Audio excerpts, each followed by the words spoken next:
சாகும்போதும் தமிழ் படித்து சாக வேண்டும் என்றன் சாம்பலும் தமிழ் மணந்து வேக வேண்டும் என்ற நூல் வந்து யார் பாடியிருக்காங்கன்னு பார்த்திங்கன்னா, இந்த பாடலை வந்து பாடியவர் சச்சிதானந்தன் என்பவர் வந்து பாடியிருக்காரு.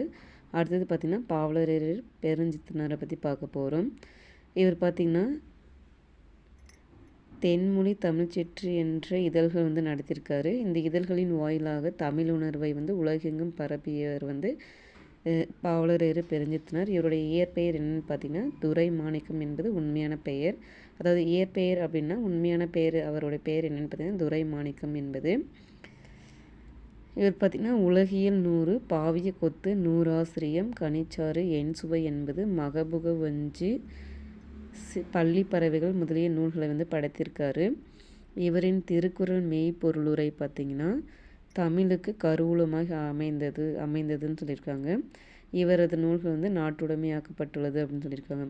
இந்த கொஷினில் வந்து பார்த்திங்கன்னா தென்மொழி தமிழ்ச்சிட்டு இன்னொரு நூல் கொடுத்து பாவலரேறு பெருஞ்சித்திரனாருடைய நூல்கள் வந்து தவறானது எதுன்னு கண்டுபிடித்து எழுது அப்படின்னு சொல்லி கொடுத்துருந்தாங்க.